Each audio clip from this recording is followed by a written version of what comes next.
Like most things, your brain is a delicate balance, and when it's disrupted, it could be catastrophic. As you age, you become more at risk of having this balance disrupted and developing a form of dementia. Dementia is a term that describes a series of diseases that progressively affect memory and other cognitive functions.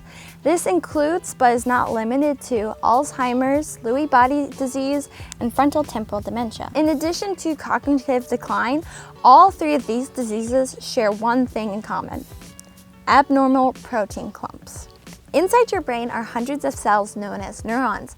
Neurons communicate with each other through both electrical and chemical signals, which transmit information throughout the brain and the nervous system, allowing us to think and move our bodies. Neurons are essentially playing a large game of telephone, and protein clumps get in the way. These three diseases are associated with specific proteins that become an issue when they misfold or clump together. To see what this looks like, let's take a closer look at Alzheimer's. Usually, neurons are able to communicate relatively easily, but in Alzheimer's, a protein known as beta amyloid clumps together and gets in between neurons, disrupting communication.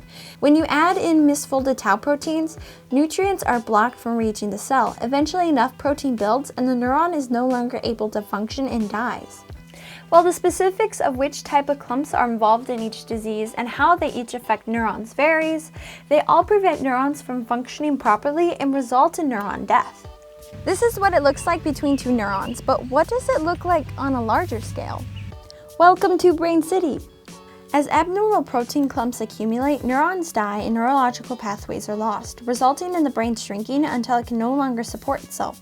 Different parts of the brain are responsible for different functions, and depending on where the most neuron loss is will determine what symptoms manifest. For example, the hippocampus plays a key role in learning and memory and is often the first thing damaged in Alzheimer's, resulting in memory loss. While these diseases share some of the same symptoms, like confusion and language difficulties, they are characteristically different. Frontotemporal dementia sees the most damage in the frontal and temporal lobes, causing personality and behavioral changes, while Lewy body dementia's damage tends to cause hallucinations and attention difficulties.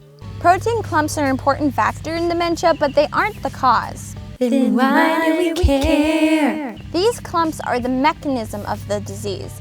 Remember our dominoes from earlier? Each falling domino causing the next to fall is the mechanism, while I am the cause. Similar to how these protein clumps progress the disease but do not cause it.